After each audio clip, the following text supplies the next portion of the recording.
Si Shun ay isang kasuklam-suklam na lalaki, na sobrang kumpiyansa na anak ng isang siyentiste na may sakit sa pag-iisip na walang magawa sa kanyang sarili.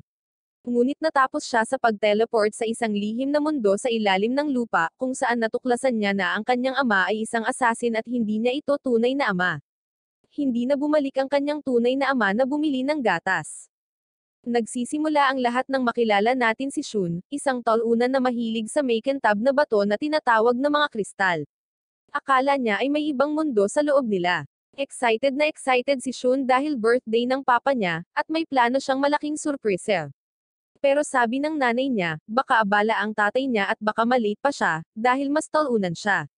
Busy talaga ang papa ni Shun sa trabaho at hindi sinagot ang tawag ni Shun. Nag-aalala, nagpa siya si Shun na puntahan ang kanyang ama. Sumakay siya ng tren papunta sa pinagtatrabahuan ng kanyang ama. Pagdating niya doon, hindi niya mahanap ang kanyang ama ngunit nakakita siya ng isang makintab na asol na kristal.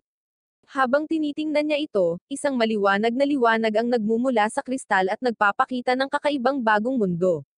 Nagtataka, inabot ito ni Shun at hinayla sa kristal.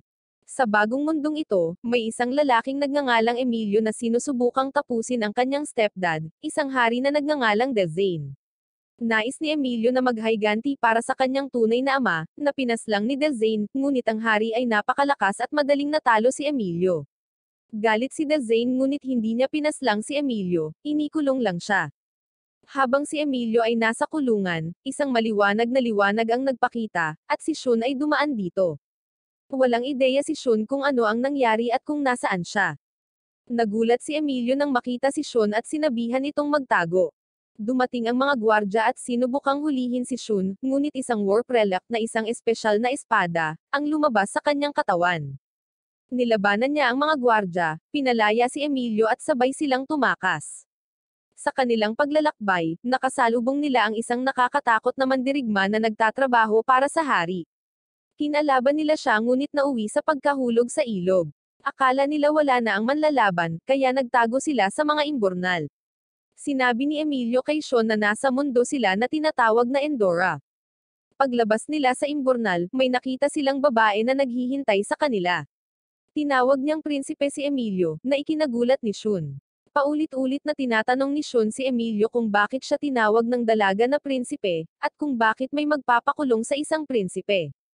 Habang naglalakad sila sa kakahuyan, nakakita sila ng isang higanteng makintab na bato na nagbibigay ng liwanag na parang araw. Ipinakilala ng dalaga ang kanyang sarili bilang si Alicia, at ang kanyang alaga ay si Valerian. Sa ibang lugar, nag-aalala ang hari kay Emilio matapos itong mahulog sa ilog ngunit sa tingin niya ay buhay pa si Emilio. Nagpapadala siya ng mga tao para hanapin siya. Alam ng hari na may tumulong kay Emilio gamit ang isang espesyal na warp relic at sa tingin niya ay pinuntahan ni Emilio si Pascal na parang isang guro sa kanya. Biglang, isang malaking ligaw na baboy ang umatake sa mga ito. Nilabanan ito ni Emilio gamit ang kanyang warp relic. Nagulat si Shun nang makita niyang ang alaga ni Alicia ay ang kanyang warp relic at isa itong dragon. Kailangang gamitin ni Shun ang sarili niyang warp relic para saktan ang ligaw na baboy. Pagkatapos, sina Shun at Alicia ay nahuli sa isang sorpresang bitag. Ginamit ni Emilio ang isa sa mga bitag para tuluyang talunin ang baboy. Sa sandaling iyon, nagpakita si Pascal na isang baliw na siyentipiko. Sinabi niya na inilagay niya ang mga bitag doon upang ilayo ang mga tao, na di na nakakagulat. Nagulat siya nang malaman niyang si Shun ay mula sa mundo sa itaas ng Endora, na tinatawag na surface, at mayroon ding espesyal na warp relic. Dinala sila ni Pascal sa kanyang tahanan upang mag-usap. Kumakain sila ng isang espesyal na pagkain na may kakaibang pagkain tulad ng mga palaka, at sinabi ni Shun kay Pascal kung paano siya napunta sa lugar na ito. Ipinakita ni Pascal kay Shun ang mapa ng kanilang mundo. Sinabi niya na ang Earth ay guwang, at sila ay naninirahan sa ilalim nito. Ang kanilang araw ay tinatawag na Adamas, at walang mga bituin dito. Itinago ito ng taong gumawa ng lugar na ito dahil ayaw niyang masira ang lahat ng ideya ng mga tao sa ibabaw. Alam ng mga tao sa Endora ang tungkol sa mundo sa itaas dahil mayroon silang aklat na nagsasabi sa kanila tungkol dito. Noong unang panahon, maaaring bumisita ang mga tao mula sa Endora at sa mundo sa itaas. Nakapunta na rin doon si Pascal. Sinabi niya na mayroong isang espesyal na lungsod na tinatawag na Babylon na parang isang pinto sa pagitan ng dalawang mundo, ngunit ang Babylon at Endora ay nawasak sa isang malaking aksidente. Iyon ang dahilan kung bakit ang mga tao ay hindi na maaaring pumunta sa pagitan ng mga mundo. Sinubukan ni Dezane na itayo muli ang Babylon ngunit hindi ito natapos. Iniisip ni Pascal na matatapos niya ito mamaya. Pagkatapos ay sinabi ni Pascal na gusto niyang makita ang warp relic ni Shun. Ipinakita ito ni Shun sa kanya. Ipinaliwanag ni Pascal na hindi lahat ng tao sa Endora ay maaaring gumawa ng ganitong uri ng armas. Kailangan ito ng mga espesyal na partikulo ng warp na umiiral lamang sa Endora. Hindi makikita ang mga particle na ito, ngunit nagbibigay sila ng kapangyarihan sa mga bagay tulad ng atoms. Pagkatapos ay sinabi ni Shun na gusto niyang pumunta sa Babylon kahit na hindi pa ito tapos. Si Pascal at ang iba ay sinubukang sabihin sa kanya na ito ay malayo, ngunit gusto pa rin ni Shun na pumunta bilang siya ay bida-bida. Sinabi ni Pascal na minsan ay alam niya kung paano ayusin ang Babylon ngunit ayaw niyang mapunta ang mga tao sa pagitan ng mga mundo, kaya tumigil siya sa paggawa nito. Sinabi ng hari sa ibang tao na patuloy na subukang ayusin ito. Bigla silang nakakita ng mga bantay mula sa palasyo ng hari. Sinabi ni Pascal na hindi nila kayang labanan ang mga gwardya, at kailangan na nilang umalis. Nakatakas sila sa isang espesyal na eroplano na ginawa ni Pascal. Ngayon ay pupunta sila sa ibang ligtas na lugar, ngunit iginiit pa rin ni Shun na gusto niyang pumunta sa Babylon. Mabilis silang nakarating sa ibang bahagi ng kagubatan, at si Pascal ay bumaba sa isang crash landing kasama ang sasakyang panghimpapawid. Matapos maglakad sa paligid ng mga bato ng ilang sandali, nakahanap sila ng isang lugar na naiset up na ni Pascal. Nilinggan ni Emilio ang maliit na silid at nakita niyang si Pascal ay may parehong espesyal na kutsilyo gaya niya. Binigyan sila ng hari ng parehong kutsilyo. Kinagabihan, lumabas sina Emilio at Pascal para mag-usap at makalanghap ng sariwang hangin. Gustong malaman ni Pascal kung paano nakilala ni Emilio si Shun. Sinabi ni Emilio na si Shun ay nagpakita lamang sa isang maliwanag na liwanag, habang siya ay nasa kanyang selda ng kulungan. Sa labas, ipinaliwanag ni Pascal kung bakit ayaw niyang itayo muli ang Babylon.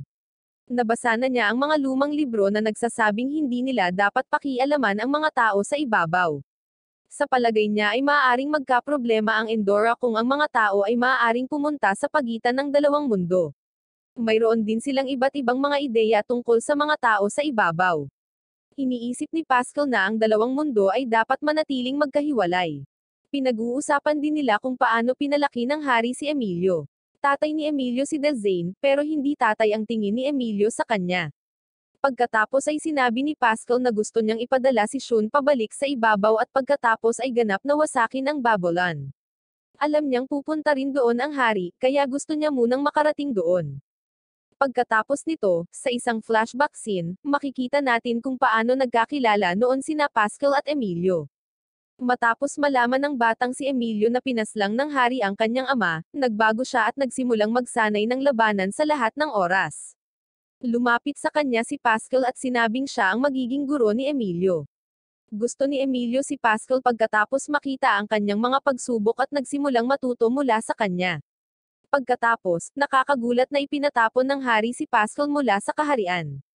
Ito ay lalong ikinagalit ni Emilio sa hari. Sa kasalukuyang panahon, ibinigay ni Dezane ang trabaho sa paghahanap kay Pascal at Emilio sa mga Zeans. Sinabi niya sa kanila na hanapin si Pascal at subukang mahuli siya.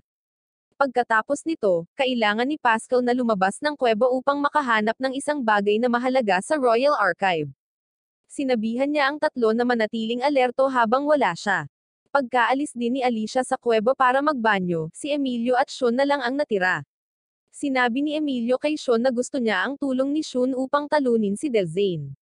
Bilang kapalit, tutulungan ni Emilio si Shun na makauwi. Pupunta si Dezane sa Babylon, at masama kung mauuna siyang makarating doon. Dapat nilang pigilan si Dezane bago siya makarating sa Babylon. May plano si Emilio, pero kailangan niya si Shun para tulungan siya. Iniisip ito ni Shun at pumayag na tumulong. Tinanong niya si Emilio kung kailan sila magsisimula. Sinabi ni Emilio na aalis sila sa gabing iyon habang natutulog si Alicia. Ayaw nilang isama si Alicia dahil babae siya, kaya iiwan siya sa kuweba. Maya-maya lang ay bumalik na si Alicia, at nagpapanggap silang walang nangyari. Kinagabihan, lumabas sina Emilio at Shun. Habang lumilingon sila sa paligid, may mga taong may mga espada na hamarang sa kanila. Tinatawag ng mga taong ito ang kanilang sarili na Ignots at sinasabing kanila ang lugar na ito. Nagulat sila nang makita ang mga tao mula sa maharlikang pamilya sa kanilang lupain. Sinabi ni Emilio sa mga Ignots na gusto niyang makausap ang kanilang amo. Ang kanilang pinuno, si Demetrio, ay humakbang pasulong at tinanong si Emilio kung bakit siya naroon. Sinabi ni Emilio na kailangan niya ang mga Ignots upang tulungan siyang labanan ang hari. Alam niyang napakalakas ng mga Ignots, halos kasing lakas ng mga Zeans. Sa tingin ng mga kaibigan ni Demetrio ay walang silbi si Emilio at dapat na lang nila itong tapusin, ngunit gusto ni Demetrio na marinig muna si Emilio. Tinanong ni Demetrio si Emilio kung ano ang kanyang gagawin pagkatapos niyang tapusin ang hari. Tumigil sandali si Emilio at sinabing wala siyang pakialam, gusto lang niyang tapusin ang hari, kahit na ang ibig sabihin nito ay matapos ang kanyang sarili. Hindi nasisiyahan si Demetrio sa sagot na ito at pinaalis si Emilio. Nagalit si Emilio at ginamit ang kanyang warp relic. Madali siyang natalo ni Demetrio gamit ang isang normal na kutsilyo. Sinabi ni Demetrio na ang pagkakaroon ng relic ay hindi nagpapalakas sa iyo. Sinabi rin niya na si Emilio ay walang isip na ipagsapalaran ang lahat para sa paghihiganti. Sa wakas ay naunawaan na ni Emilio ang ibig sabihin ni Demetrio. Nais ni Demetrio na si Emilio ang maging pinuno pagkatapos niyang tapusin ang hari. Hindi sigurado si Emilio na magagawa niya ito, ngunit sinabi ni Shun kay Demetrio na susubukan ni Emilio ang kanyang makakaya. Pumayag si Demetrio na sumama sa kanila si Emilio. Samantala, nakitang nakikipag-usap si Pascal sa isang matagal ng kaibigan na nagngangalang Uho. Dati silang nagtutulungan sa palasyo ng hari. Sinabi ni Uho kay Pascal na sinubukang tapusin ni Emilio ang hari bago tumakas. Nagulat si Pascal dahil hindi niya ito alam noon pa man. Maya-maya, pumunta sina Emilio at Shun sa kampo ng mga Ignots. Sinabihan silang maghanda para sa trabaho. Nalaman nilang kailangan nilang maglaban ng damit sa tabi ng ilog. Ganito kumikita ang grupo. Nang makarating sila sa ilog, nalaman ni Shun na alam ni Demetrio na hindi siya mula sa underground world. Walang pakialam si Demetrio dahil magkakasama ang mga tao mula sa iba't ibang lugar doon. Isa sa mga Ignot dudes, na mukhang babae, ay pinangalan ng Elgia. Iniisip ni Shun na si Elgia ay hindi kasing lakas ng iba ngunit mahalaga ito sa grupo. Biglang natambo si Elgia at nahimatay. Nang magising si Elgia, nalaman ni Shun na siya ay isang lalaki na nakakakita ng mga bagay na mangyayari sa hinaharap. Sinabi ni Elgia na nakita niya si Shun sa bahay nang mahulog siya. Tuwang-tuwa si Shun dahil sa tingin niya ay uuwi na siya. Wala na siyang ibang itinanong kay Elgia. Samantala, bumalik si Pascal sa kuweba at nalaman niyang nawawala ang mga lalaki. Alam niyang pumunta sila sa Babylon. Sinabihan niya si Alicia na maghanda para masundan sila. Ginagamit nila ang kanilang eroplano para hanapin ang mga lalaki. Nang gabing iyon, nagtalo sina Shun at Emilio. Nagalit si Emilio kay Shun dahil sa pagtitiwala sa mga Ignots. Gusto lang ni Shun na umuwi at kumain ng pagkain ng kanyang ina. Nagsisimula silang mag-away sa isa't isa. Pinapanood sila ni Demetrio na nag-aaway ngunit hindi sila pinigilan. Patuloy silang nag-aaway hanggang sa makatulog silang dalawa. Hindi nagtagal, inutusan ni Demetrio ang kanyang mga kaibigan na magbuhos ng tubig kina Shun at Emilio para magising sila. Pagkatapos ay umupo silang lahat para planuhin ang kanilang mga susunod na hakbang. Bago sila matapos mag-usap, sinabi ni Shun kay Demetrio na pupunta rin ang hari sa Babylon. Pagkatapos, hiniling ni Loisa sina Shun at Emilio na sumama sa kanya para makatulong siya sa pagpapagaling ng kanilang mga sugat. Dinala niya sila sa isang tolda at sinabihan silang maghintay sa loob. Mahirap para kay Shun at Emilio na mag-isa, ngunit kailangan nilang makinig kay Loisa. Hindi nagtagal, bumalik si Loisa dala ang mga bagay na kailangan niya para matulungan sila. Pagpasok niya, tinanong siya ni Emilio kung gusto nga ba ni Demetrio na makatrabaho ang mga Zeans. Sinabi ni Loisa na ang mga Zeans ay hindi palaging masama. Mayroong dalawang uri ng tao sa Endora, ang mga Ender at ang mga Zeans. Ang mga Ender ay mga taong ipinanganak mula sa tao at isa pang uri ng nilalang na tinatawag na Anida. Ang mga Zeans ay ipinanganak mula sa Anida at mga hayop. Noong unang panahon, ang mga Ender at Zeans ay magkakaibigan at masayang namumuhay ng magkasama. Ngunit pagkatapos ay nagsimulang maging masama ang mga Enders sa mga Zeans. Ito ang dahilan kung bakit galit ang mga Zeans ngayon. Matagal na silang tinatrato ng masama, at iniisip ni Demetrio na baka matulungan sila ng mga Zeans. Sinabi rin ni Loisa na siya ay kalahating Zean. Nagkwento siya tungkol kay Demetrio at sa isang kaibigan na Zean. Si Demetrio ay nagmula sa isang mayamang pamilya at laging masaya noong siya ay bata pa. Naglalakad si Demetrio sa kakahuyan, naligaw, at naghahanap ng daan palabas nang makilala niya ang isang batang Zean. Kahit na natatakot siya, nag-alok ang batang Zean na maging kaibigan niya at inakay siya palabas ng kakahuyan patungo sa kanyang tahanan. Sinabi ng batang Zean na ang kanyang pangalan ay Lucas at sinabihan si Demetrio na bumisita, at sa paglipas ng panahon, ang kanilang pagkakaibigan ay lumakas. Noong sila ay 15, naglalakad sila sa kalye nang makita nila ang isang lalaking minamaltrato ang isang Zean. Sinubukan ni Lucas na tumulong ngunit sa huli ay nasaktan ng husto. Nasawi si Lucas dahil sa kanyang mga sugat. Mula noon, nagsumikap si Demetrio na maging matatag para parangalan ang kanyang kaibigan. Ang kwento ay bumalik sa kasalukuyan, kung saan nag-request si Shun kay Eljuya ng ilang oras. Gusto niyang subukan kung talagang nakikita ni Eljuya ang hinaharap. Natuklasan ni Eljuya ang panlilinlang ni Shun at nagpas siyang linlanggan siya pabalik. Ipinadala niya si Shun sa kakahuyan upang maghanap ng isang espesyal na ibon, ngunit naroon na ang Zean na nagtatrabaho para kay Delzane. Mabilis na napalibutan si Shun ng mga Zeans. Dumating si Demetrio at nakipag-away sa pinuno ng Zean. Dumating si Emilio para tulungan si Shun ngunit nagtataka kung bakit niya ito ginagawa. Sa panahon ng laban, nagiging mas malakas ang warp relic ni Shun, at nagawa niyang saktan ng husto ang Zean. Tumakas siya dahil alam niyang hindi siya mananalo laban kina Emilio at Shun. Kinakalaban pa rin ni Demetrio ang pinuno ng Zean at sinisikap na makasama ito sa kanilang panig. Habang nag-aaway sila, nakakita sina Shun at Emilio ng maliwanag na liwanag sa malayo. Ang maliwanag na liwanag ay sumisikat pagkatapos ng malakas na tunog. Nagbibigay ito kay Demetrio at sa kanyang mga kaibigan ng pagkakataong makatakas. Di nagtagal, nakipagkita sina Shun at Emilio kina Pascal at Alicia. Nagulat si Emilio nang makita silang magkasama. Sumama sa grupo si Demetrio at ang kanyang mga kaibigan. Parehong gustong malaman ni Pascal at Demetrio kung sino ang ibang mga tao. Sinabi ni Demetrio na kailangan nilang magmadali dahil baka maabyutan sila ng kanilang mga kaaway. Umalis na sila ng mga kaibigan niya. Nagpasya sina Emilio, Pascal, at Shun na makipag-usap ng mag-isa. Nagalit si Pascal kay Emilio dahil sa pakikipagtulungan sa mga rebelde para lang saktan ang kanyang ama. Sinabihan niya si Emilio na siguraduhing pinaslang talaga ng kanyang ama ang kanyang tunay na ama bago ito magalit. Gusto ni Pascal na alamin muna ni Emilio ang katotohanan. Galit din si Alicia kay Shun dahil pinahintulutan niya si Emilio na sumali sa mga rebelde. Sinubukan ni Shun na magsabi ng magagandang bagay tungkol kay Demetrio at sa mga Ignots. Nakikita natin ang alaala ni Alicia at Emilio noong bata pa sila. Nagustuhan ni Alicia na bisitahin si Emilio sa palasyo dahil napagod siya sa paglalaro sa labas, ngunit unti-unting nanlamig at lumayo si Emilio. Ngayon, nasa isang tagpuan si Demetrio at ang kanyang mga kaibigan. Gusto ni Demetrio na manatili sa kanila sina Shun at Emilio dahil sa tingin niya ay makakatulong sila. Nang maglaon, sinabi ni Shun kay Demetrio na nag-aaway sina Emilio at Pascal, at talagang galit din si Alicia. Ipinakita ni Demetrio kay Shun ang isang mapa patungo sa Babylon. Walang pakialam si Shun sa panganib, gusto niya lang bumalik sa ibabaw na mundo. Nagpasya na rin ng mga Ignots na pumunta sa Babylon dahil pupunta rin doon ang hari.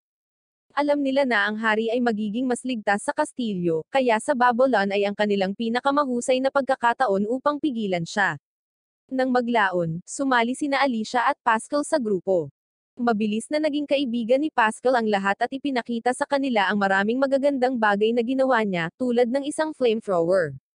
Masaya si Loisa na nandyan si Alicia dahil hindi lang siya ang magiging babae.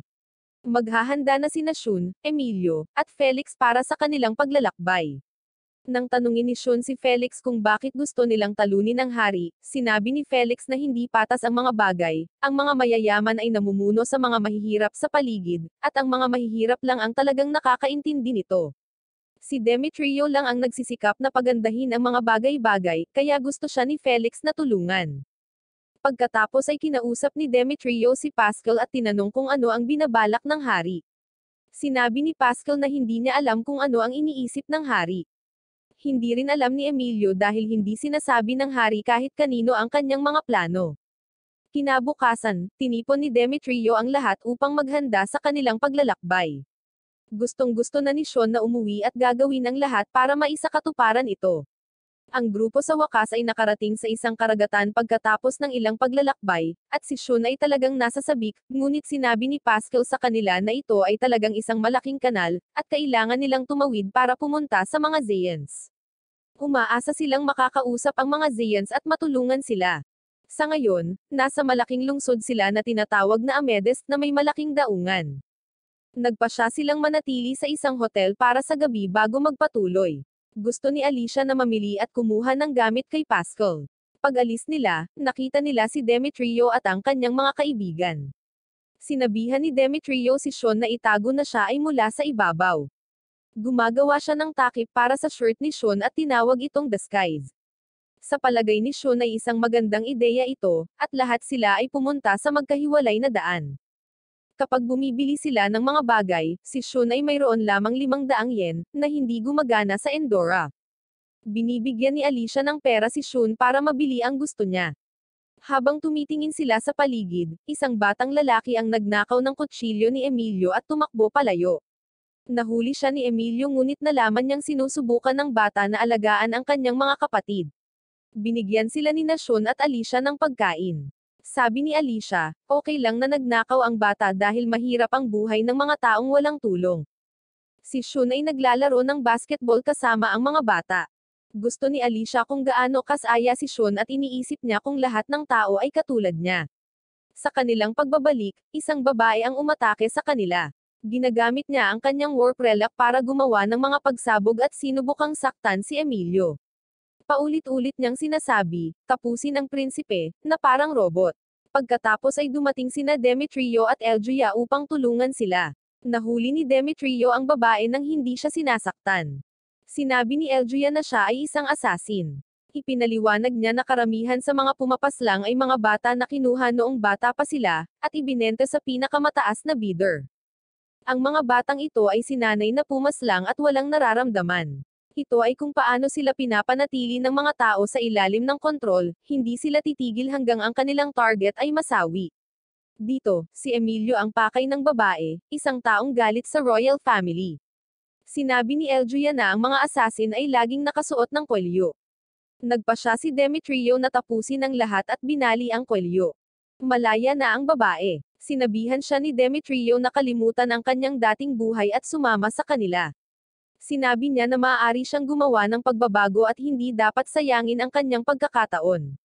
Binibigyan niya siya ng manika tulad ng ibang mga bata. Sa bahay, ipinakilala ni Demetrio ang babae sa lahat. Ang sabi niya ay Mesha ang pangalan niya. Si Demetrio ay ginawang bahagi siya ng pamilyang Ignat. Kinabukasan, mag-isa si Pascal para tapusin ang isang bagay sa Royal Lab tulad ng palagi niyang ginagawa, habang ang iba naman ay pumunta sa dagat. Narating nila ang barkong gagamitin nila sa paglalakbay. Luma na ito at mukhang masisira na. Ang lahat ay sumakay, at ang barko ay nagsimulang gumalaw. Mamaya, hindi na nila mahanap si Emilio. Kasama ni Emilio si Demetrio. Tinanong ni Emilio si Demetrio kung naiintindihan niya ang mga Zeans. Sinabi ni Demetrio na oo, ngunit ipinaliwanag na hindi lahat ng Zeans ay masama, iba ang iba. Sinabi niya kay Emilio na puno ng Zeans ang isla na pupuntahan nila. Pagkatapos ay dumating ang isang malaking bagyo. Ang barko ay umuuga ng husto. Nagtalo sina Sean at Emilio sa halip na magtulungan. Iniligtas sila ni Felix mula sa pagkahulog sa tubig. Nakarating sila sa isla, ngunit nasira ang barko. Sinabi ni Demetrio na hindi sila makakabalik nang hindi sila tinutulungan ng mga Zeans. Biglang may dumaan na palaso at napapaligiran sila ng mga Zeans. Biglang gustong makausap ni Demetrio ang kanilang pinuno. Tinali sila ng mga Zeans, at nakita ng kanilang pinuno na hindi natatakot si Demetrio. Tinanong niya si Demetrio kung ano ang gusto niya. Sinabi ni Demetrio na kailangan nila ang mga Zeans upang labanan ang hari. Tinanong ng pinuno kung ano ang kanilang makukuha bilang kapalit. Sinabi ni Demetrio na sila ay magiging malaya at ligtas. Sinabi ng pinuno na tutulong siya, ngunit kailangang masawi si Demetrio. Ayaw ng mga kaibigan ni Demetrio na masawi siya at nagsimulang makipagtalo tungkol dito, ngunit walang pakialam si Demetrio hanggat ligtas ang kanyang mga kaibigan. Sinabi ng pinuno na tutulungan niya ang grupo ni Demetrio kapag nasawi si Demetrio. Sinabihan ni Demetrio ang kanyang mga kaibigan na hayaan silang tapusin siya. Tatapusin na nila si Demetrio nang pigilan sila ni Loisa, sinabing hindi niya mapapanood si Demetrio na masawi. Tapos marami sa mga ignots ang nagsasabing sila ay masasawi imbes na si Demetrio. Bago pa nila malaman, nag-iingay na sila. Nagalit ang pinuno at sinigawan silang tumahimik. Sinabihan niya si Demetrio na sumama sa kanya para makipag-usap mag-isa. Ang pangalan ng pinuno ay Gradido. Sa wakas ay sinabi ni Gradido na tutulungan niya ang grupo ni Demetrio. Gusto niyang malaman kung lalaban sila sa hukbo ng hari, ngunit sinabi ni Demetrio na hindi. Gusto lang ni Demetrio na magmukhang malakas ang tulong ng pinuno. Gusto niyang maging maayos ang lahat. Tinanong ni Gradido kung gusto ni Demetrio na maging pinuno pagkatapos ng lahat, ngunit sinabi ni Demetrio na hindi. Pipili siya ng iba para maging pinuno. Gusto ni Gradido ang mga sagot ni Demetrio at naniniwala siya sa kanya ngayon. Kinabukasan, binibigyan ni Gradido ang mga tripulante ng bagong bangka at maraming bagay na kakailanganin nila. Binibigyan din niya sila ng espesyal na sipol na gagamitin kung kailangan nila ng tulong. Naglalayag ang mga tripulante patungo sa ibang lungsod, kung saan ang susunod nilang biyahe ay paakyat sa isang bundok na nalalatagan ng nyebe. Kinaumagahan, nagsimulang umakyat ang mga tripulante sa bundok, ngunit sa lalong madaling panahon nagsimula ang isang malaking snowstorm, at kailangan nilang huminto. Ang mga tripulante ay gumagawa ng isang kampo upang manatiling ligtas mula sa bagyo. Nasa iisang tent sina Emilio at Shun. Tinanong ni Shun si Emilio kung bakit gusto niyang pigilan si Dezane sa pagiging hari. Sinabi ni Emilio na pinaslang ni Dezane ang kanyang tunay na ama upang maging hari mismo. Tinanong niya si Shun kung ano ang gagawin ni Shun. Sinabi ni Shun na magagalit din siya, ngunit makakalimutan niya ang tungkol sa paghihiganti dahil sa kanyang ina. Sabi ni Shun, si Emilio ay may Alicia at Pascal na gagawin ang lahat para sa kanya. Natahimik si Emilio at nag-iisip ng malalim matapos niyang kausapin ni Shun.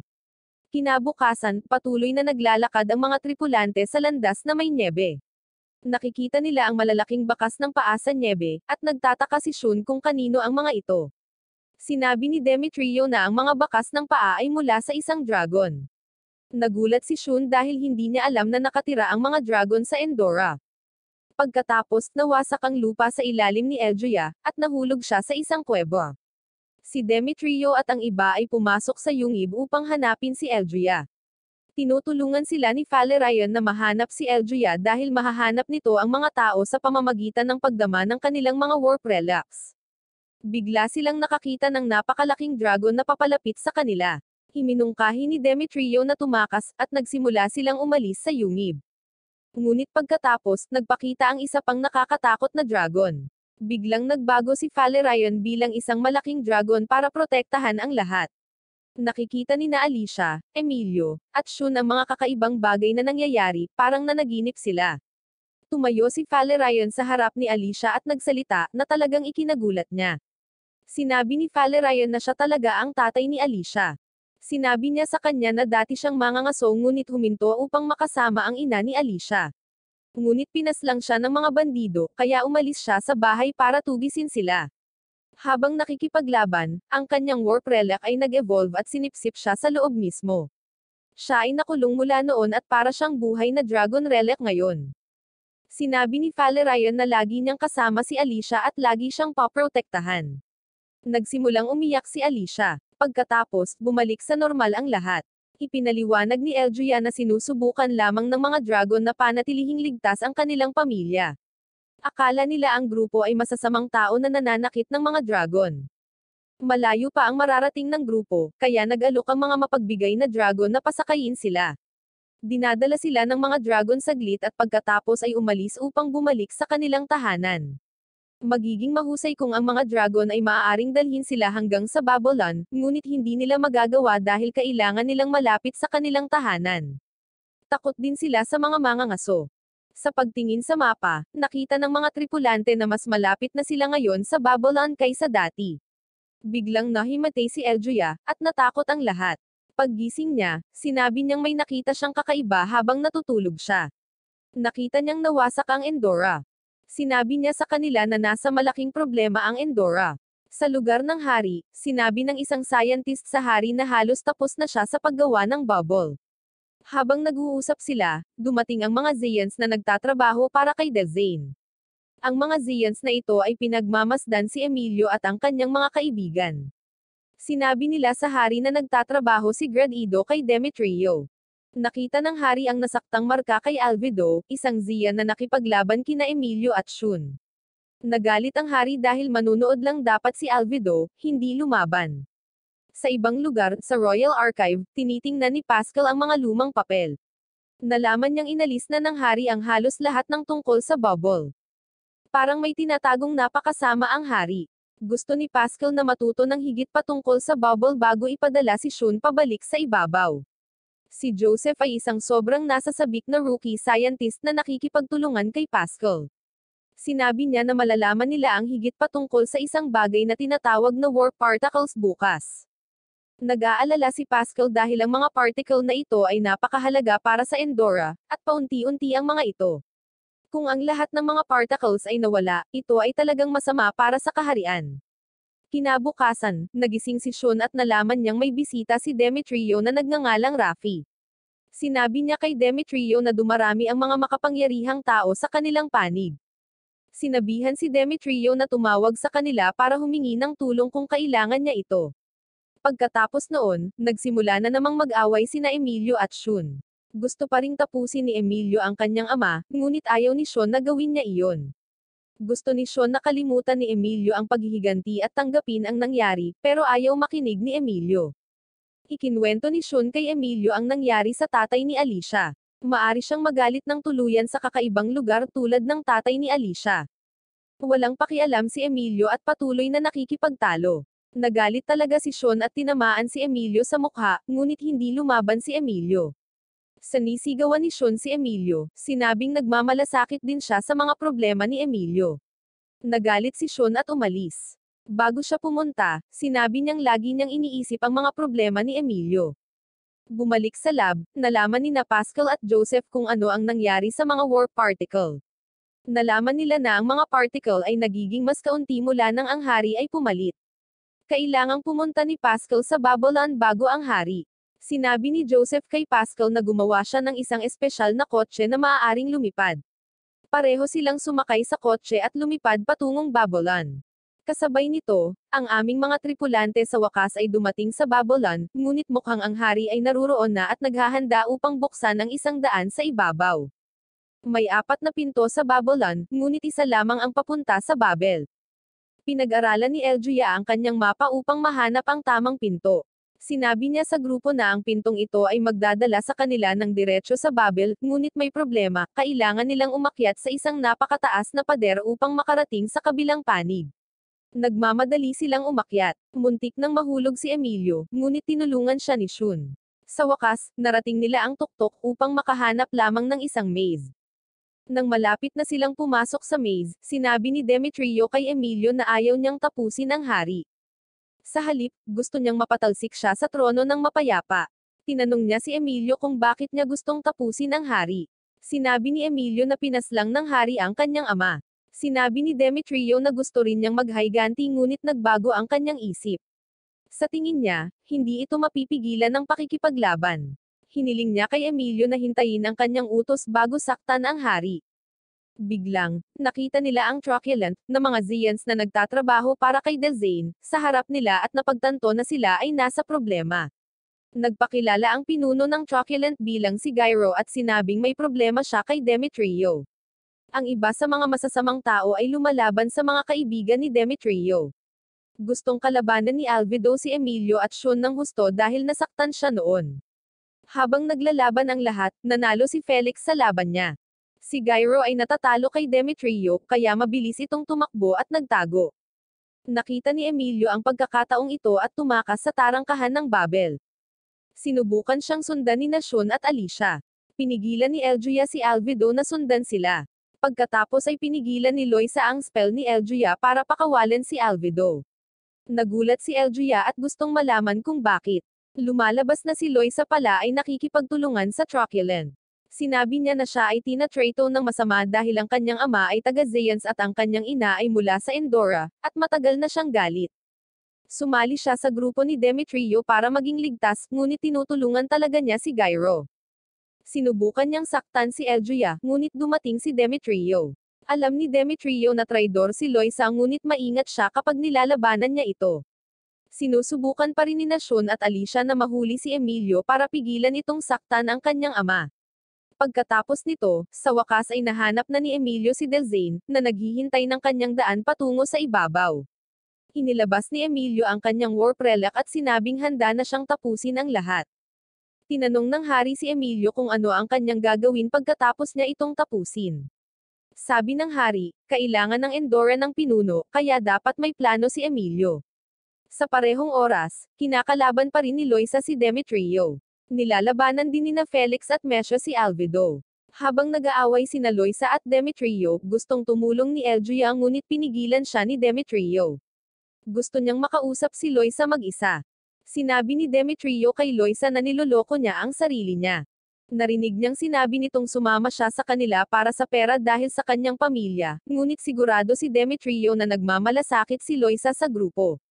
Naalala niya noong iniligtas siya nito sa Zean Island. Maaring sabihin ni Loisa na ginagamit niya ang grupo, ngunit talagang gusto niya ang mga ito. Sinabi ni Loisa na nagsisinungaling si Demetrio. Sinusubukan niyang talunin si Demetrio ngunit hindi niya magawa. Ipinapakita nito sa kanya na hindi niya kayang saktan ang sino man sa grupo. Mahinahon siyang kinakausap ni Demetrio. Sabi niya makakahanap sila ng paraan para matulungan siya. Sinabi ni Loisa na ipinadala siya upang panoorin ang mga Ignots. Ginagawa niya ang kanyang trabaho hanggang sa nagsimula siyang maniwala kay Demetrio. Nagsimula siyang umiyak, at binigyan siya ni Eljuya ng tissue upang matuyo ang kanyang mga mata. Sinabi ni Demetrio na wala silang oras para umiyak dahil may kailangan silang gawin. Si Alvido ay nakikipaglaban pa rin kina Mesha at Felix nang dumating sina Demetrio at ang iba pa. Tumakas si Alvido, ngunit sinabi ni Demetrio na huwag mag-alala dahil alam nila kung saan siya nagpunta. Sinabi rin ni Demetrio kay Mesha at Felix na okay na sila ni Loisa ngayon.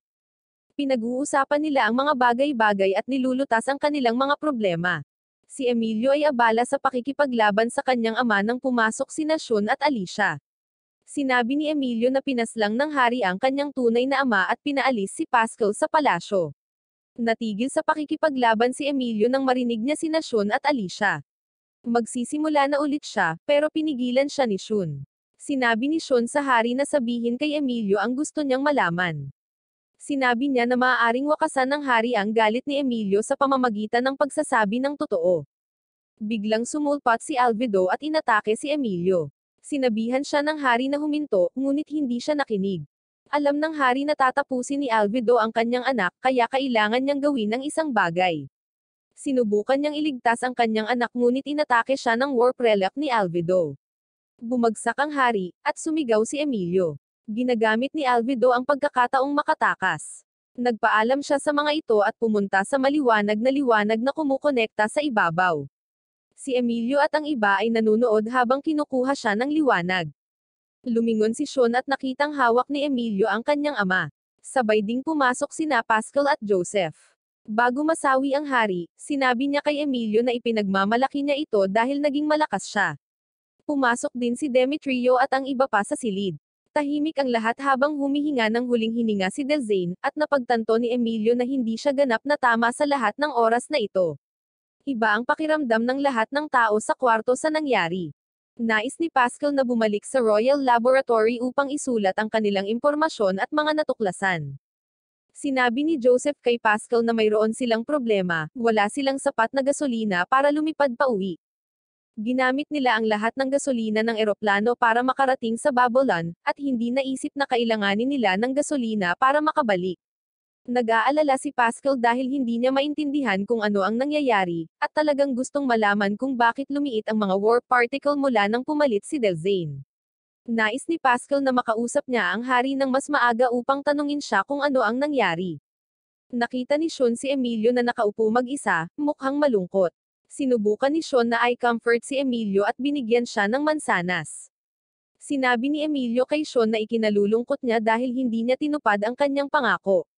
Nangako si Emilio na gagawin niya ang lahat para masigurong ligtas na makakauwi si Sean, ngunit dahil sa nangyari sa bubble, baka hindi na nila ito magamit muli. Sinabihan ni Sean si Emilio na huwag sisihin ang sarili. Nagsimulang magkwento si Emilio tungkol sa kanyang buhay.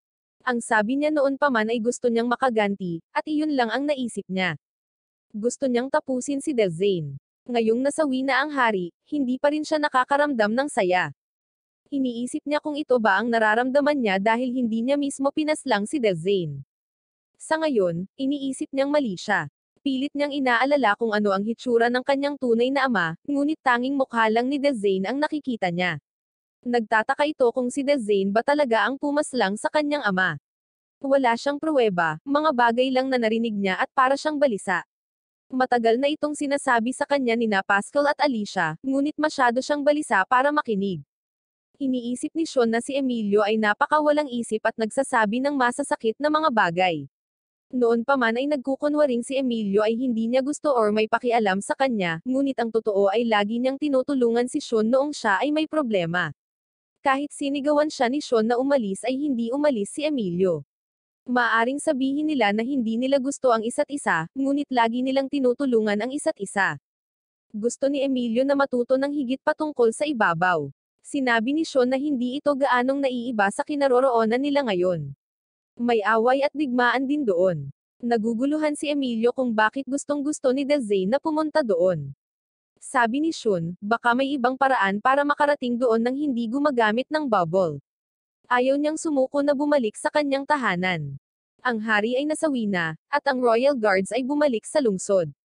Nakakabaliw ang mga pangyayari sa buong bansa. Gusto ng mga Ignots na manatili sa Babylon hanggang matapos nilang tingnan ang bubble. Pinag-aaralan nina Pascal at Joseph ang bubble gamit ang impormasyong nahanap nila. Sa palagay nila ay gumana ang bubble ayon sa nararapat, ngunit hindi nila alam kung talagang nakapunta si Albedo sa ibabaw. Kailangan nila ng patunay mula sa ibabaw, pero baka nakaharang ang daan papunta sa ibabaw.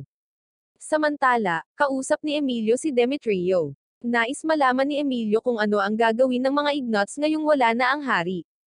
Sinabi ni Demetrio na magkakaroon ng gulo dahil mag-aaway ang mga tao sa lupa. Kailangan muna nilang makipagpayapaan. Matapos makipag-usap kay Demetrio, gusto ni Sean na makipag-spar kay Emilio. Ayaw muna ni Emilio, pero pinatayo siya ni Sean. Nagsisimula na silang maglaban, at nakikita sila ni Loisa. Mamaya, sinabi ni Loisa sa mga Ignots na gusto niyang umalis. Sinabi niya na siya ay isang taksil at hindi sila kailanman makakaramdam ng ligtas sa kanya. Nang malapit na siyang umalis, nakatanggap siya ng mensahe na may problema ang mga tao ni Gradido sa Zayan Island. Sinusubukan ng mga mananakop na may mga barko na gawing alipin sila. Sinabi ni Demetrio sa mga Ignots na nagsisimula pa lang ang kanilang trabaho. Dapat silang magtulungan upang matigil ang labanan na nangyayari sa buong bansa. Nag-aaway pa rin sina Emilio at Sean, walang gustong sumuko. Gusto ni Sean na paginhawahin si Emilio at itigil ang pagiging malungkot. Pagkatapos ng higit pang pakikipaglaban, nanalo si Emilio sa palihim na paraan. Alam ni Emilio na sinusubukan ni Sean na tulungan siyang maging mas masaya. Sinabi ni Sean kay Emilio na lagi siyang malungkot at kailangang itigil ang pagnanais na maghiganti. Nalungkot si Emilio dahil sa tingin niya ay wala na siyang dahilan para mabuhay. Pagkatapos ay pumunta sina Emilio at Sean sa mga Ignots na abala sa pagpaplano kung paano tutulong sa mga tao sa Zayan Island. Sinabi sa kanila ni Emilio na gusto niyang opisyal na sumali sa mga Ignots. Marami siyang nakita sa kanyang paglalakbay at alam niyang kailangang ayusin ang mundo. Sinabi ni Sean kay Demetrio na gusto rin niyang sumali at tumulong sa anumang paraan na kanyang makakaya. Sa sandaling iyon, pumasok si Pascal. Sinabi niyang tapos na siyang tumingin sa bubble site at nakumpirma na ang gate ay nakablock mula sa ibabaw. Nagtataka siya kung bakit may lock mula sa ibabaw kung hindi alam ng mga tao doon ang tungkol sa Endora, baka nagkataon lang. Gayunpaman, nais ni Pascal na pumunta sa Royal Lab para gumawa ng higit pang mga pagsubok. Pagkatapos nito, umalis sila sa Babylon. Maraming away ang nagaganap sa buong Endora. Ang mga pinuno ay hindi patas at pinahihirapan ang lahat. Si Demetrio at ang kanyang mga kaibigan ay nagpakita sa isang nayon habang sinasaktan ng mga sundalo ang mga tao. Nilabanan nila ang mga sundalo, at pagkaraan ng ilang sandali, nanalo sila. Pagkatapos ay pumunta si Demetrio at ang kanyang mga kaibigan sa bahay ng pinuno ng nayon. Sinabi sa kanya ni Demetrio na mula nang masawi ang hari, nagkaroon ng maraming away saan man sa Endora. Sinabi niyang gusto nilang itigil ang away. Umaasa ang pinuno ng nayon na si Emilio ang magiging bagong hari. Sa tingin niya ay magiging magandang lugar ang Endora kung si Emilio ang mamumuno, ngunit ayaw pa ni Emilio na maging hari. Nang gabing iyon, nagalit ang pinuno ng mga kawal kay Demetrio at sa mga Ignots. Sinabi niya sa kanyang kapitan na atakihin sila habang kumakain siya ng maraming pagkain, ngunit pagkatapos ay pinaslang ang kapitan ng isang malaki, nakakatakot na nilalang na pagkatapos ay umatake din sa pinuno ng sundalo. Kinabukasan, pumunta si Demetrio at ang kanyang mga kaibigan sa bahay ng pinuno ng sundalo. Pagdating nila doon, kakaiba dahil walang tao at tahimik ang lugar. Pumasok sila sa loob at nakita nilang natatakot ang pinuno. Sinabi niya sa kanila na isang nakakatakot na nilalang ang naging ligaw at pinaslang ang kapitan. Biglang nagpakita muli ang nilalang at pinaslang din ang pinuno, sa pamamagitan ng pag-atake sa kanya ng kanyang relic. Nagulat si Demetrio at ang kanyang mga kaibigan nang makitang si Alvido ang nilalang, ngunit ibang-iba ang hitsura nito. Isa na siyang evolved form at maraming nakatagong armas. Nagwawala si Alvido habang inaatake niya si Demetrio at ang kanyang mga kaibigan. Naguguluhan sila at natatakot habang inaaway sila ni Alvido. Lalong lumakas si Alvido at tinulak sila palabas ng bahay. Patuloy siyang umaatake at muntik nang mapaslang si Demetrio. Sa kabutihang palad, dumating ang dating kaibigan ni Alvido na si Gyro at pinigilan siya. Si Gyro ay isang taong sinubukang tapusin ni Alvido ngunit hindi niya magawa. Matindi ang laban nila hanggang sa tumakas si Alvido. Pagkatapos nito, hiniling ni Demetrio kay Gyro na sumama sa kanila. Wala namang ibang magawa si Gyro kaya pumayag naman siya. Kinabukasan, tuluyang tumulak si Demetrio at ang kanyang mga kaibigan sa isla ng Zion, na hanggang ngayon ay inaatake pa rin. Sa kabutihang palad, ang mga umaatake ay hindi pa nakakapasok sa isla dahil malakas ang mga depensa ng isla. Sa daan, si Pascal ay nagsasalita tungkol sa bubble. Sinabi niya na gagana lamang ang bubble kung ang parehong mundo ay magbubukas ng landas ng sabay. Dahil ang Endora lang ang nagbukas ng daan, hindi sila makakapunta sa mundong ibabaw. Ipinapaliwanag nito kung paano hindi naging matagumpay si Alvido sa pagtakas sa ibabaw, at bumalik na may kakaibang pagbabago. Sinabi rin ni Pascal na ang mga warp particle na humahawak sa Endora ay humihina na ngayon. Kung ito ay patuloy na mangyayari, ang Endora ay masisira at mawawala. Walang nakakaalam kung bakit ito nangyayari. Kailangang pumunta ni Pascal sa kabisera para matuto patungkol dito. Pagkatapos nito, sinabi ni Gyro na gusto niyang sumali sa ignot ni Demetrio. Talagang masaya si Demetrio tungkol dito at sinabing umaasa na siya. Sa wakas ay nakarating na sila sa Zion Island. May ganap na labanan sa mga mananakop ngunit madaling nanalo si Demetrio at ang kanyang mga kaibigan. Dumating sila sa isla at nakatagpo ang mga Zions. Nang maglaon, sinabi ni Demetrio na si Gradido ay maaaring mamahala sa hilagang bahagi pagkatapos ng labanan sa Endora. Iniisip ni Emilio na ang mga Zions ay itinuturing pa ring masama ng masa, at hindi ito magugustuhan ng mga tao, ngunit hindi nakipagtalo kay Demetrio. Samantala, masaya si Alicia kasama sina Loisa, Mesha, at Eldria. Habang nag-e-enjoy sila, sinabi ni Alicia na nag-iisip siya ng mga paraan para tumulong.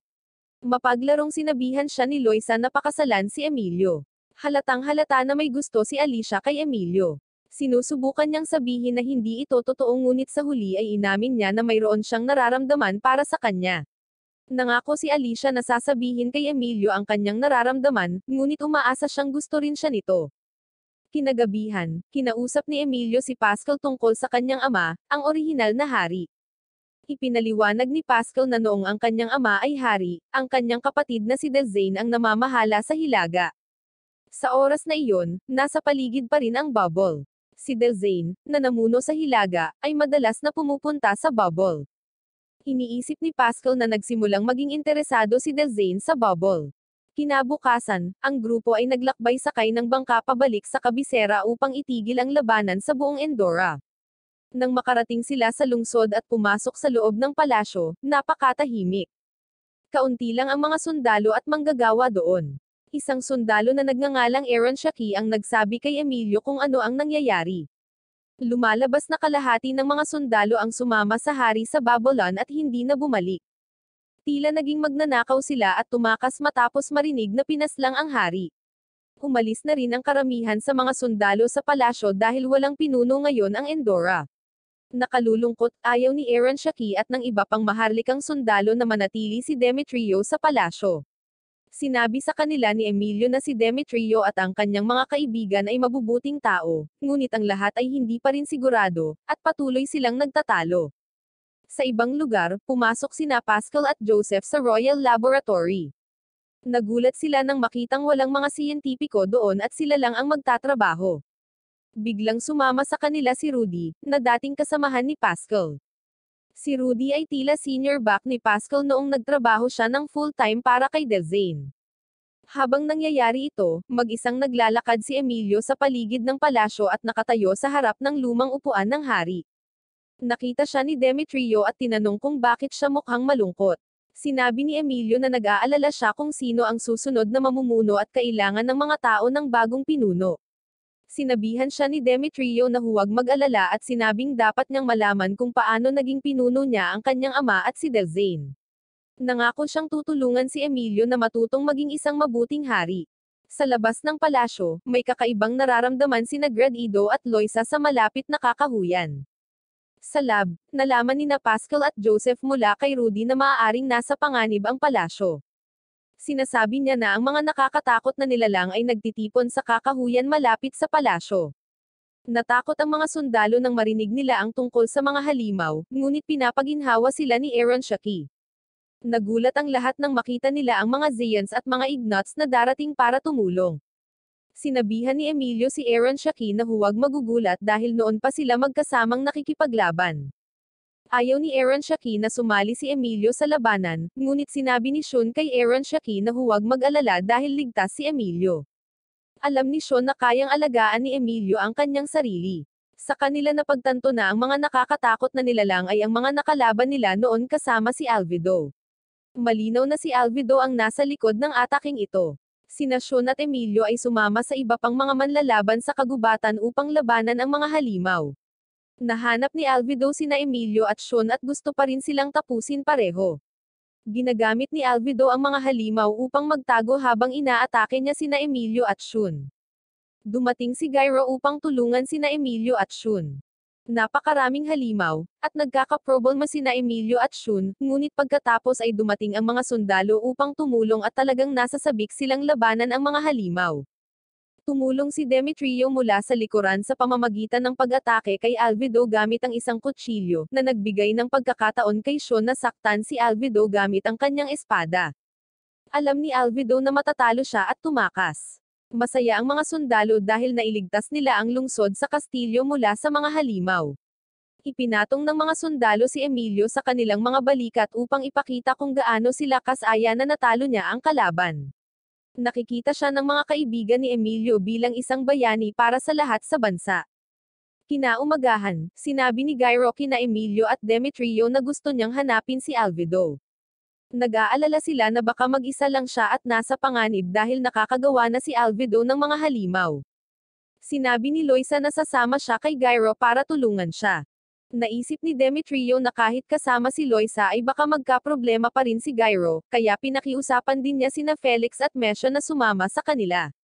Samantala, dinala ni Emilio si Shun sa parehong lugar kung saan unang nagpakita si Shun.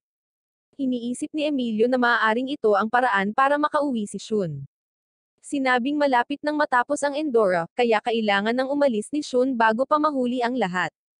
Nagalit si Shun kay Emilio dahil sa pagiging malungkot at hindi na ginagawa ang higit pa bilang isang prinsipe. Nagsimula silang magtalo at muntik ng mag-away, ngunit nahulog si Shun sa isang bangin. Nasalo siya ni Emilio at napahawak sila sa isang pader.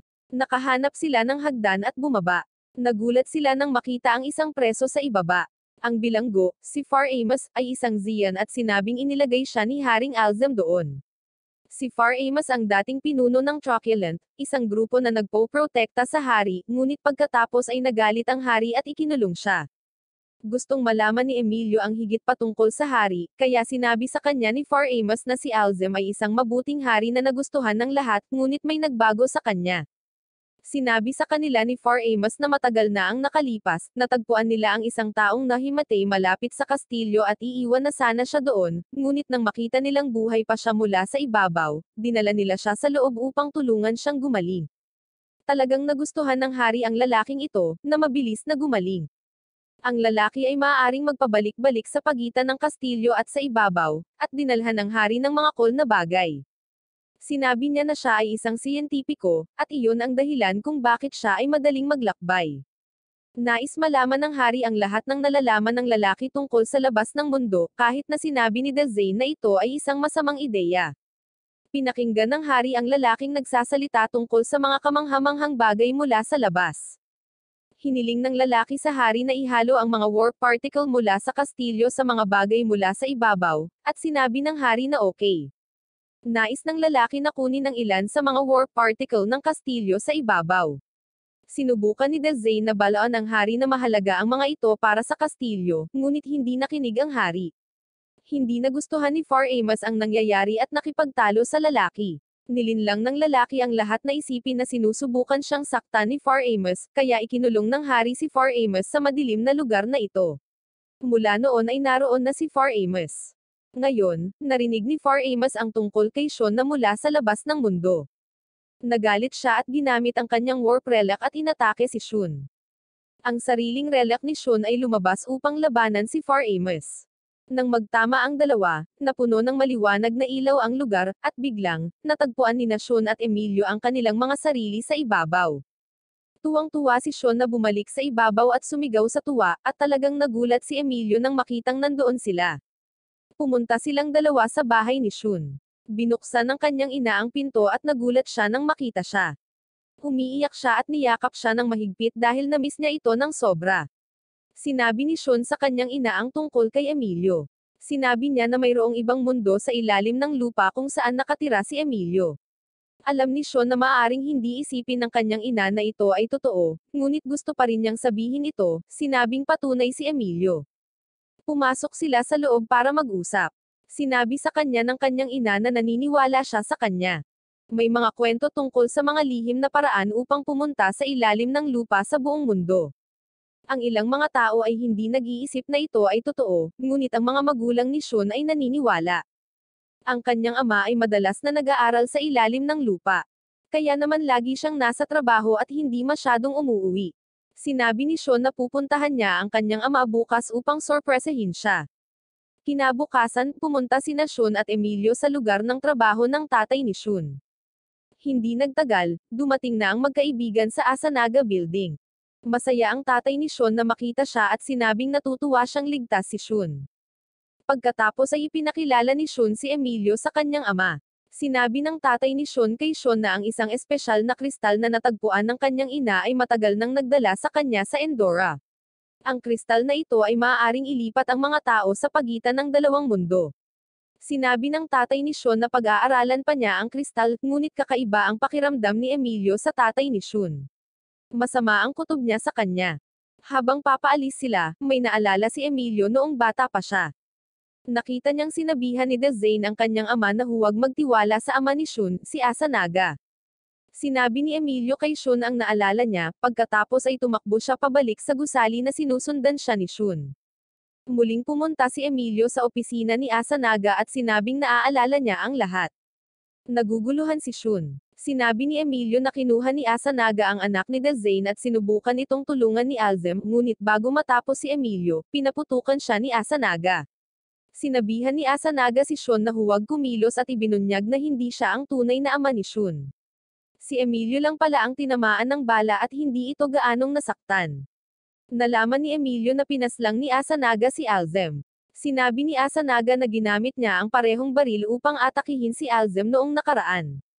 Galit na galit si Emilio at gustong saktan si Asanaga ngunit tumigil ito dahil si Asanaga ang ama ni Sean. Sinabihan ni Asanaga si Shun na sumama sa kanya. Sinabi niya na maaaring hindi siya ang tunay na ama ni Shun, ngunit siya ang nagpalaki sa kanya. Masyadong nagulat si Shun sa sasabihin. Binato ni Emilio ng kutsilyo si Asanaga para makaabala sa kanya at pagkatapos ay dinala si Shun. Nakikita natin ang alaala noong unang dumating si Asanaga sa Endora. Dinala siya ni Dezane sa kanyang kapatid. Sinabi ni Asanaga kina Alzem at Dezane ang tungkol sa isang espesyal na kristal na nakita niya bago hinayla sa isang maliwanag na liwanag. Bumalik si Asanaga upang sabihin sa kanyang asawa ang tungkol sa kapangyarihan ng kristal at siya ay buntis. Nakalulungkot na sawi ang kanilang sanggol, na labis na ikinalungkot ni Asanaga. Bumalik si Asanaga sa Endora at sinabi sa hari na interesado siya sa mga warp particle. Habang nakikipag-usap kay Dezane at sa hari, pumasok ang batang si Emilio. Sinabi ng hari kay Asanaga na ang anak ng kanyang kapatid ay may sakit at tinanong kung makakahanap siya ng lunas sa ibabaw. Iminungkahi ni Asanaga na muling itayo ang bubble para silang lahat ay makapunta sa ibabaw, at madali niyang matulungan ang anak ni Dezane. Ito ay magbibigay daan din sa kanila na magdala ng maraming iba pang kapaki-pakinabang na bagay mula sa ibabaw hanggang sa Endora. Gusto lang iligtas ni Dezane ang anak niyang may sakit ngunit ayaw niyang ibalik ang lumang gate sa bubble. Sinabi niya na ang mga lumang kwento ay nagbabala sa kanila laban sa pagbubukas nito, ngunit gusto pa rin itong buksan ni Alzem. Umuwi si Dezane at labis na nalungkot nang makita ang kanyang anak na may sakit. Pumayag siya na dalhin ni Asanaga ang kanyang anak sa ibabaw para mapagaling ito. Pagkatapos nito, ibinigay ng hari kay Asanaga ang lahat ng kailangan niya para muling maitayo ang bubble. Nang matapos itong itayo ni Asanaga, pinaslang niya si Alzem at sinabi kay Dezane na aalis na siya ng tuluyan sa Endora. Gusto ni Dezane na bumalik ang kanyang anak ngunit sinabi ni Asanaga na kailangan niyang lumabas para makuha siya. Pagkatapos ay sinira ni Asanaga ang bubble at bumalik sa kanyang mundo. Sa kasalukuyang panahon, umuwi sina Shun at Emilio. Pinagbuksan sila ng nanay ni Shun ng pinto. Sinasabi nila sa kanya ang lahat ng nalaman nila. Sinabi ng nanay ni Shun na totoo ang lahat ng sinabi ni Asanaga. Sinabi niya kay Shun ang tungkol sa araw na iniuwi siya ni Asanaga na may sakit. Inalagaan nila siya hanggang sa gumaling siya, at nagdala siya ng kaligayahan sa kanilang tahanan. Naawa siya sa hindi pagpayag ni Asanaga na ibalik si Shun sa pinanggalingan niya. Pagkatapos, binigyan ng nanay ni Shun si Shun ng isang crest na hawak niya nang iuwi siya ni Asanaga. Sinabi ni Emilio na ito ay isang napakahalagang crest na hawak lamang ng pamilya ng hari. Ibig sabihin ay kamag-anak ni Shun si Alzem at ang tunay niyang ama ay, sa katunayan, si Dezane. Nang gabing iyon, naging malungkot si Shun dahil hindi niya mapaniwalaan na isang ang pumaslang ng tao ang kanyang ama. Sa Endora, si Demetrio at ang kanyang mga kaibigan ay sinabihan ng isang gwardya na sina Emilio at Shun ay nagpunta sa piitan at hindi na nakita mula noon. Unti-unting napagtanto ni Demetrio na malamang na lumabas na ang mga lalaki sa ibabaw. Sa ibabaw, muling binisita ni Emilio si Asanaga, na nagulat nang makita siya. Gustong kausapin siya ni Emilio tungkol kay Shun. Sinabihan ni Asanaga ang kanyang mga bantay na dalhin si Emilio sa kanyang opisina. Pagdating doon, tinutukan ni Asanaga ng baril si Emilio at inamin ang pagpaslang sa ama ni Emilio, si Alzem. Sinabi ni Asanaga na si Alzem ay isang masamang hari, na madaling maimpluwensyahan at masama sa mga Zeans. Sa tingin niya ay magiging mas mabuting hari si Dezane.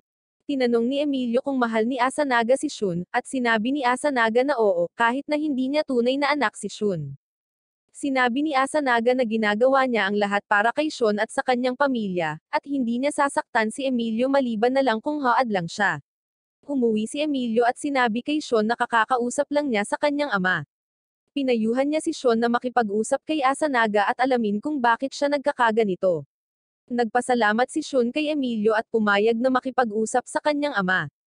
Bumalik sa Endora, tinawag ni Pascal ang lahat para sa isang pulong. May importante siyang sasabihin sa kanila. Kasabay nito, nakakulong si Eldria sa isang silid na gumagawa ng kakaibang ritual. Hindi siya kakain or aalis hanggat hindi ito natatapos. Pagkatapos ay sinabi ni Pascal sa grupo na nakahanap sila ng paraan upang maglakbay sa pagitan ng Endora at sa ibabaw. Lumipat ang eksena kay Shun, na nasa lugar kung saan unang nagsimulang magtrabaho ang kanyang ama. Nag-message na siya sa papa niya na pumunta agad doon. Gustong malaman ni Shun kung bakit pinaslang ng kanyang ama si Alzem.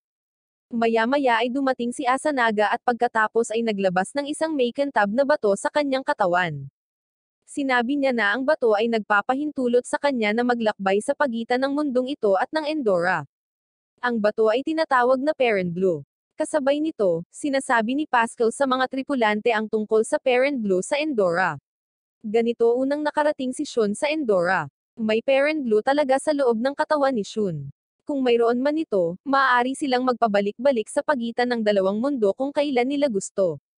Ito ang nagpapaliwanag kung bakit biglang bumalik si Shun sa mundong ito noong siya ay nasa problema.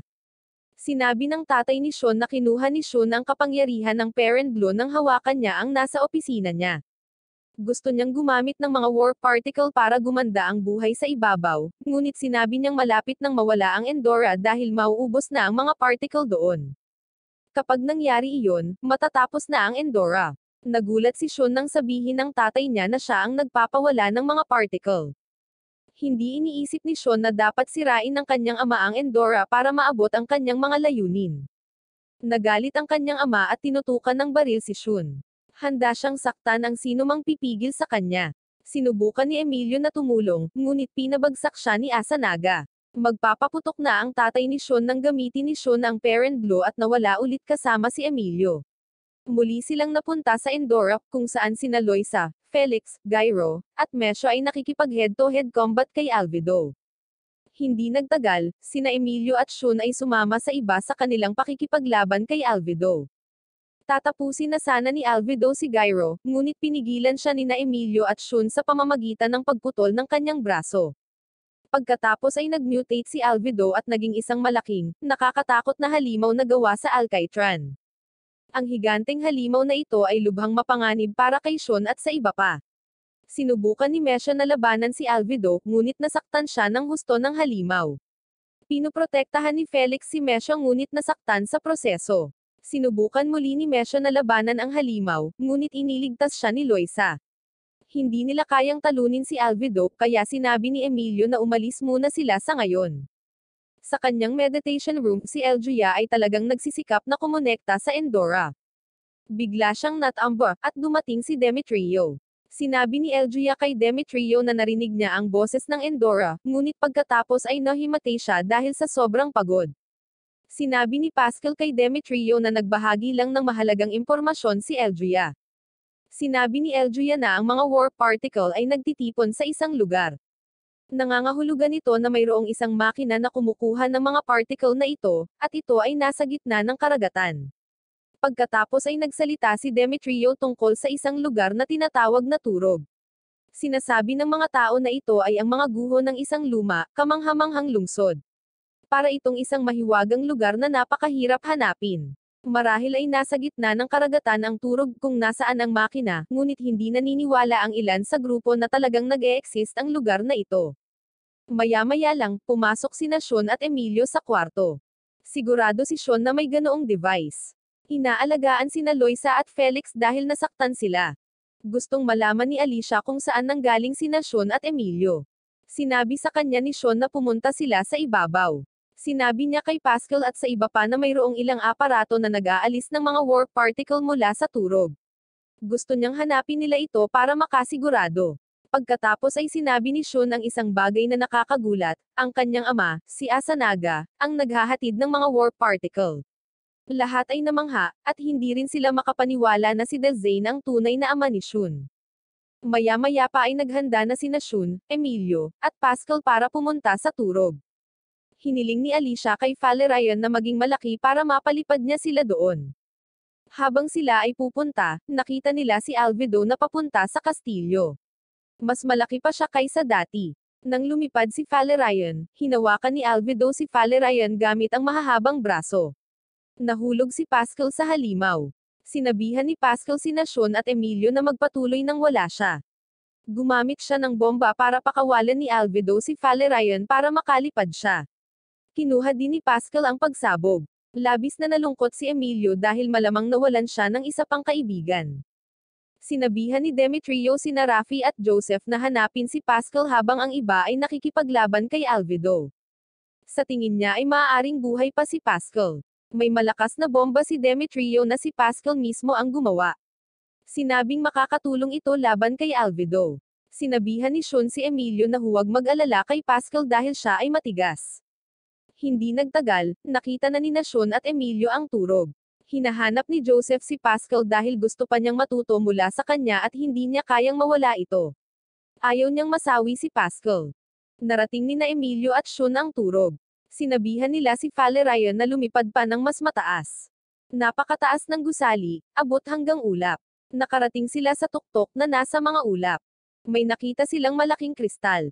Nagpasya silang sirain ito. Ginagamit nila ang kanilang warp relic upang tamaan ang kristal, ngunit ito ay napakatigas at walang nangyayari sa kristal. Alam ni Shun ang tungkol sa mga kristal at nakahanap ng mahinang spot. Tinamaan nila ito, at nasira ito. Plano nilang patuloy na sirain ang kristal, ngunit dumating si Asanaga at pinigilan sila.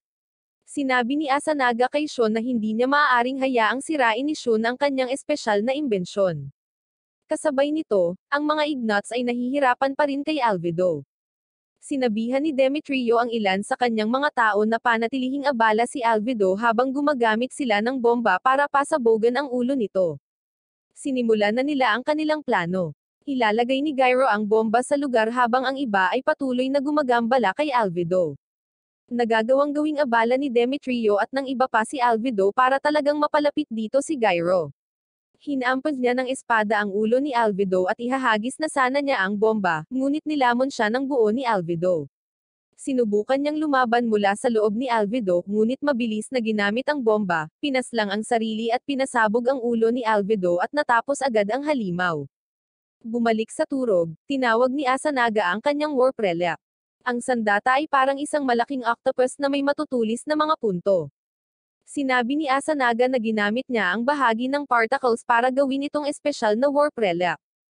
Sinaktan ni Asanaga si Valerian sa pamamagitan ng paglalagay ng isa sa kanyang mga galame sa kanyang katawan.